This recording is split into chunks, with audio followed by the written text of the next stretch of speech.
final two rounds of the 1998 FIA GT Championship. Round 9 at Homestead in Florida.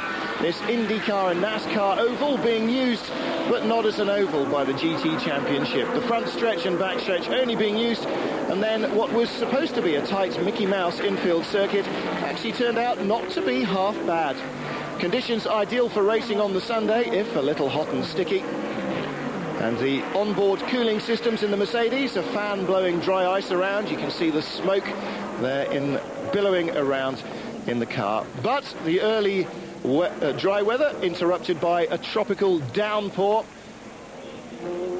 As they say in Miami, if you don't like the weather, just wait 5 minutes. Everybody out on slicks. It started to drip and drizzle, and then it was torrential rain, forcing yellow flags out. Everybody making pit stops, or almost everybody making pit stops for wet weather tyres as the safety car was about to be launched. So Homestead, another pole position for Ricardo Zonta, another pole in GT2 incidentally as well for Koruiser, really getting it together. He had actually tied Stefan Ortelli for pole at Austria, exactly to the 1000th. But Ortelli did it first, so Koruiser's run of pole positions. Suzuka, Donington, equal pole at Austria, pole again at Homestead. Well, tricky wet weather conditions survived by everybody, and as the conditions dried, a problem for Mark Webber. And this perhaps might have been one of the turning points of the season. Webber losing the lead there to the number 2 car. So Ludwig Zonta and Schneider and Webber just 0.6 apart. Bernard Brabham running very strongly in America for the American Panels team in 3rd place ahead of Uwe Alsen and Jörg Müller after Alan McNish and Yannick Dalmas had problems. And Mark Webber finding the gravel traps, caught out under braking.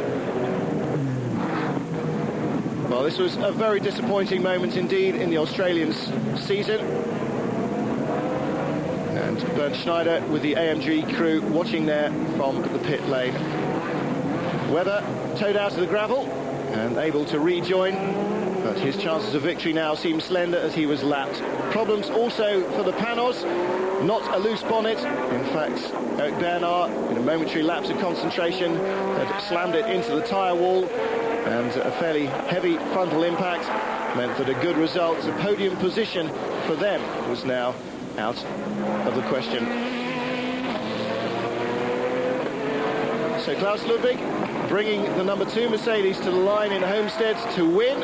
Ricardo Zonta this time watching his teammate from the pit wall. Uwe Alsen and Jörg Müller second for Porsche.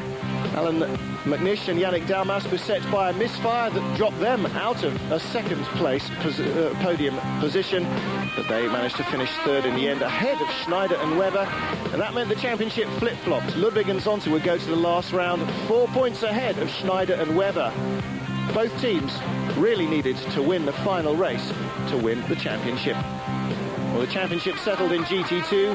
Beretta and Lamy winning once more from Claudia Herkinen, Stefan Ortelli, Oyser, Becker and Van, 3rd place ahead of Trunk and Muller. Karl Wendlinger in 3rd place, Justin Bell in 4th in the series, tied on points with Franz Conrad. But Beretta and Lamy just extending their points. And so to Laguna Seca, California for the final round of the championship. And again, a blistering pole by Ricardo Zonta. Bernd Schneider once more unable to find an answer to the speed of the young Brazilian in qualifying. And the tight, twisty and high-speed, impressive Laguna Seca track, a great and fitting venue for the last round of the series. Battle between the number 1 car and the number 7 machine.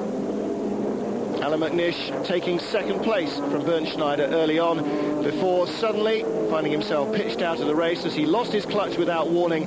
The car locked up, spun him off the road and stalled. And the Scot, who'd been looking very competitive indeed again at Laguna, was out of action. Pit stop for Bernd Schneider, didn't change his tyres, a quick stop for him, and he rejoins in the lead. But the number 1 car was about to hit problems in the form of the number 8 Porsche. Uwe Alsen taking 3rd place as the Panos runs out of road. Bernard and Brabham once more in the panos, on board with the number 1 machine. Schneider and Webber leading from Ludwig and Zonta. Alston and Muller in 3rd place, and the leaders at this stage had lapped everybody up to 4th, the Bernard and Brabham panos. But it was soon all to go wrong for Schneider and Webber, because although this was not a battle for position on the racetrack, although he was coming up to lap Uwe Alston decided he would not be lapped. Schneider eventually managed to find a way past after many laps of trying, but a whole bunch of time had been lost to Uwe Alston. Schneider less than happy with Alston's driving, and probably justifiably so. The Porsche was not leading, it was about to be lapped, and would lose nothing by being a gentleman and letting the Mercedes through. What it did do, though, was interrupt a tense battle for the championship between the number 1 and number 2 teams. Klaus Ludwig did the opening stint, now in civvies, well, in team uniform, watching his teammate Ricardo Zonta come in after the stop and immediately going back out with new tyres, finding a patch of oil and running off the road. Now, we saw this on camera. What we hadn't seen is that Mark Webber, who had taken over Schneider's car for the final stint, also hit the same patch of oil, and the race leader going off.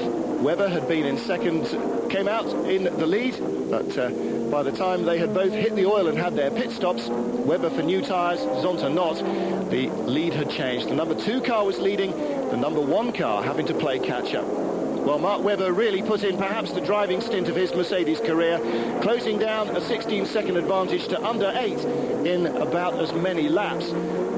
Suddenly, Ricardo Zonta's advantage was extended, though. He responded with faster and faster laps, even as Webber was starting to come into visual contact.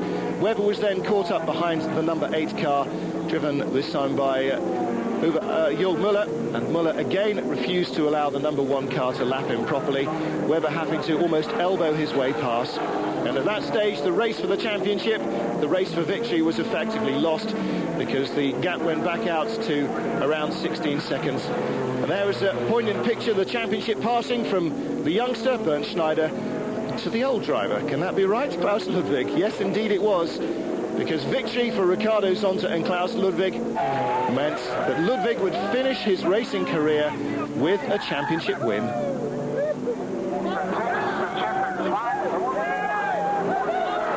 Victory then in the final race, their 3rd win in a row for Klaus Ludwig and Ricardo Zonta, and another Mercedes 1-2. Zonta and Ludwig the champions by a narrow margin from their teammates. Well, Ricardo Zonta on his way now to Formula 1, but he really does need to learn how to do a victory donut. The young Brazilian delighted, though, to have won the race and the championship. And Klaus Ludwig, what a story to end his career. Schneider and Webber came up short in the last gasp, but not for lack of trying. The intervention of Uwe Alston and Jörg Müller in the final race really scotching the championship for them. So in the end, an 8-point advantage for Ludwig and Zonta, but it couldn't really have been closer. AMG Mercedes winning the overall championship, and Porsche coming away from the series. 10 races, no wins. The GT2 category won once more for the 8th time in 10 starts by Olivier Beretta and Pedro Lami's car. And the Chrysler Vipers winning 9 out of 10 races. Beretta and Lamy the champions, Viper the champion team, and a dominant performance by the best cars and the best drivers in the GT2 series. The Porsches and the Marcos really not able to offer a reliable enough challenge to them. Well, Mercedes won the championship, Porsche won Le Mans. It was a tough GT series, though, for Porsche. Early speed, unreliability, matched by an equal measure of bad luck. Porsche just couldn't quite make it. The Viper Oreca team winning quite comfortably the team's title and the driver's title in GT2. Ex-Grand Prix drivers, ex-Grand Prix and top single-seater team. But Klaus Ludwig retiring again as a world champion.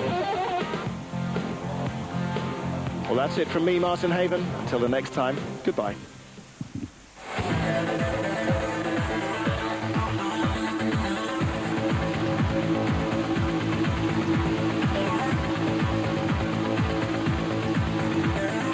the 1998 FIA GT Championship.